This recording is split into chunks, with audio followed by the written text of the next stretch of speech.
ఇంతమంది వక్తలు అత్యద్భుతంగా మాట్లాడిన తర్వాత నేను ఏమని మాట్లాడను, ఎక్కడి నుంచి మొదలుపెట్టాను? ఆ మహాతల్లి మహానటి గురించి నాకు తెలిసింది చాలా తక్కువ. దాన్ని ఎట్లా నేను ఆవిష్కరించను అనే ఇందాక నుంచి మీమాంసలో ఉన్నాను. నిజంగా కూడా చాలా కష్టం. కానీ ఆవిడ గురించి మాటలు మాట్లాడే కంటే చేతల్లో ఇలా చూపించుకునే అదృష్టం నాకు లభించినందుకు దీనికి కారణమైనటువంటి ప్రతి ఒక్కరికి శిరస్సు వచ్చే హృదయపూర్వక నమస్కరిస్తున్నాను. బట్ ఆవిడతోటి నాకు అనుబంధం ఉంది అని చెప్పుకోవటం అన్నది నాకు చాలా సంతోషంగా గర్వంగా అనిపిస్తుంది. నేను పునాదిరాళ్ళు అనే సినిమా మొట్టమొదటగా చేస్తానని వాళ్ళకి చెప్పడం అన్నది అది కాకతాళీయం. ఎందుకంటే అప్పటికి నా ఫిల్మ్ ఇన్స్టిట్యూట్ కోర్స్ పూర్తి కాలేదు, చెయ్యకూడదు, అయినా సరే తప్పనిసరి పరిస్థితుల్లో వస్తాను అన్నాను. అది 1978 ఫిబ్రవరి మంత్, మార్చి రాబోతుందో. అక్కడ ఎవరు ఉంటారంటే అప్పట్లో ఆర్టిస్టులు ఎవరో కూడా నాకు తెలియదు. 4 కుర్రవాళ్ళు, నరసింహరాజు హీరోగా ఉంటాడు, నువ్వు అందులో 5లో ఒకడివి. అక్కడికి వెళ్ళిన తర్వాత నెమ్మదిగా ట్రైన్ ఎక్కి రాజమండ్రి వెళ్తుంటే షూటింగ్ సమయంలో నువ్వెవరితో యాక్ట్ చేస్తావో తెలుసా అన్నారు. తెలీదు. మహానటి సావిత్రి గారు ఉన్నారు, ఆవిడ కాంబినేషన్లో నటిస్తున్నావు అనేసరికి ఒక్కసారి ఒళ్ళు జలధరించింది. వాళ్ళు నాకు ఎందుకు చెప్పలేదో ఏమో నాకు తెలియదు, కానీ ఇది నిజం అన్నట్లుగా అవాక్య వింటే ఎస్. ఆవిడ రాజమండ్రి పంచవటి హోటల్ ఉండేది అప్పట్లో. ఆ పంచవటి హోటల్లో రూమ్లో సేద తీరుతున్నారు. రండి పరిచయం చేస్తామని నన్ను తీసుకువెళ్ళారు. ఆవిడని చూడగానే అసలు అవాక్కైపోయాను, నోట మాట రావట్లేదు. ఈవిడైనా ఎన్నాళ్ళు తెరవేద. నేను మా నాన్నగారు అభిమానించేవాళ్ళం. ఆవిడ్ని ఎంతగానో అలా చూసేవాడిని. ఏమీ మాట్లాడలేదు. నీ పేరేంటి బాబు అని అంటే అది అన్నాను. ఎందుకంటే ప్రసాద్ నుంచి చిరంజీవిగా మారిన 1వ రోజో 2వ రోజు అది రాజమండ్రికి బయలుదేరడానికి దారిలో అనుకున్నాను ఆ పేరు ఇక మీద చెప్పాలని. చిరంజీవి అన్నాను. శుభం అని అన్నారు. రేపో ఎప్పుడో మనంతా కలిసి నటిస్తామని చెప్పారు.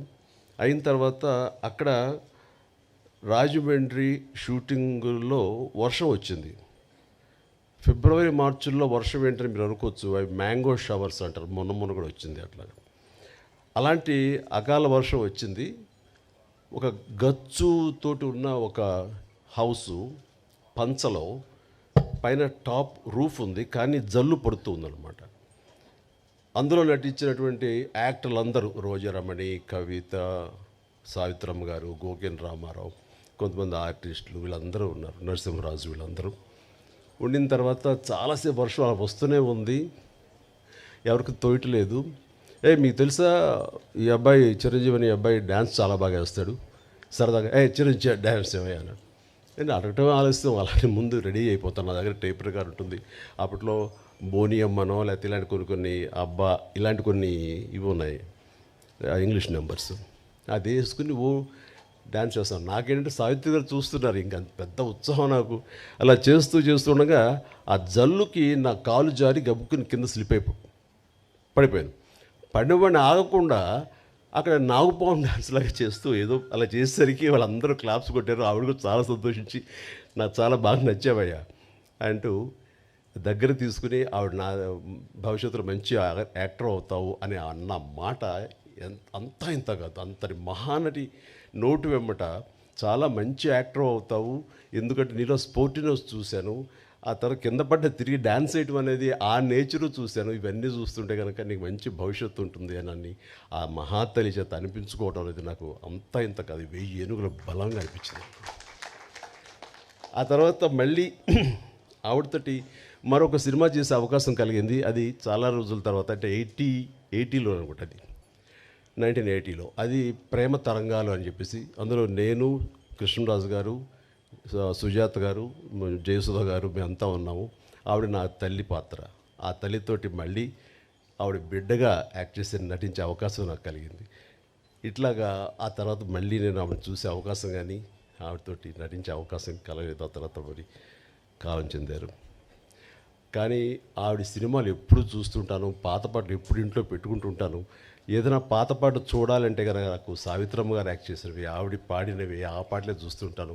ఎంత సునిశ్చితమైనటువంటి ఎక్స్ప్రెషన్స్, ఎంత హావభావాలు, కేవలం కళ్ళతో మాత్రమే ఆవిడ చూపించేటువంటి గొప్ప నటి.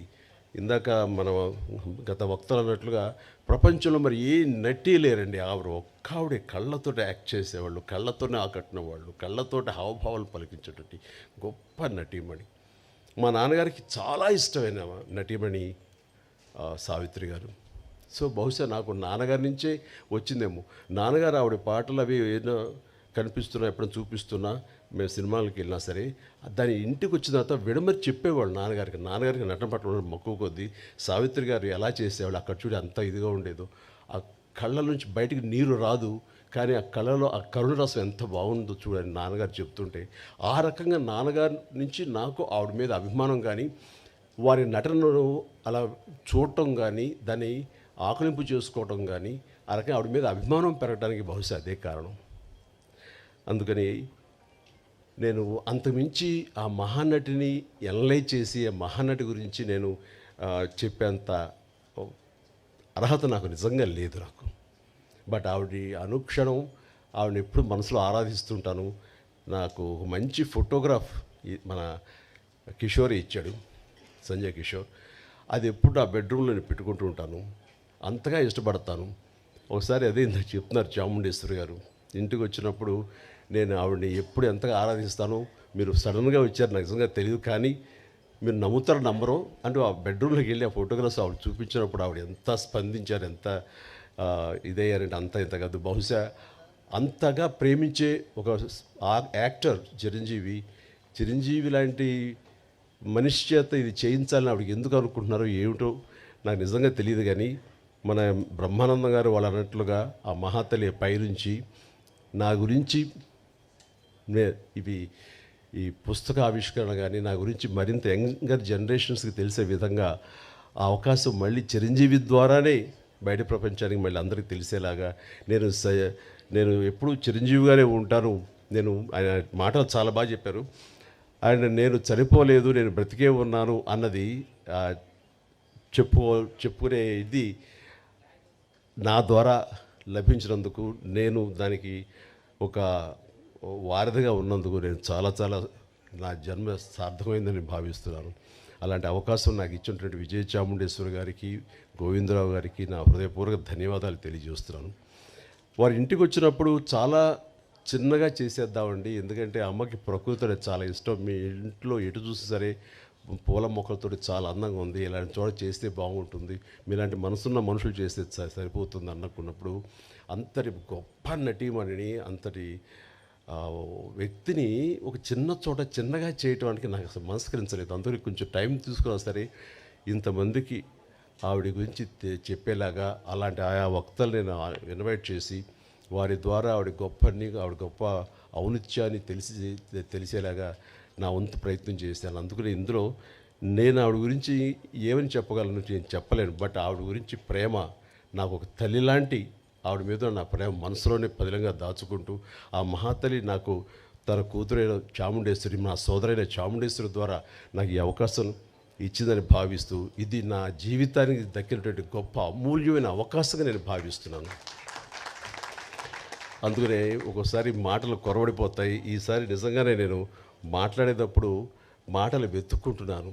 దానికి కాలం లోపల తన్నుకొస్తున్నటువంటి ఉద్వేగం, అలాంటి భావోద్వేగాల మధ్య ఉన్న నాకు ఆ మహాతల్లికి మీ అందరి సమక్షంలో నేను మనస్ఫూర్తిగా నా నివాళులు అర్పించుకుంటూ, ఆ మహాతల్లికి ఇంతకంటే ఇంకేమి చేయగలం అంటూ నేను తెలియజేస్తూ, ఇంత ఓపికగా మీరందరూ ఉన్నారు, ఇంత చక్కగా మీరందరూ వీక్షించారు, అందరికీ నా హృదయపూర్వక ధన్యవాదాలు తెలియజేస్తూ, నాకు ఈ అవకాశం ఇచ్చినందుకు ప్రతి ఒక్కరికి నా హృదయపూర్వక ధన్యవాదాలు. అలాగే పేరు పేరున ఇక్కడ ఇచ్చేసినటువంటి వీళ్ళందరూ కూడా ఒక ఫోన్ కాల్ చేసి రండి అనగానే పెద్ద ఎత్తున వచ్చారు, ఎక్కువ సమయం వెచ్చించారు, చాలా అద్భుతంగా మాట్లాడారు. వీరందరికీ నా హృదయపూర్వక ధన్యవాదాలు తెలియజేసుకుంటున్నాను. Good night. ధన్యవాదాలండి. వేదిక మీద ఉన్న వారందరినీ దయచేసి కూర్చోవలసిందిగా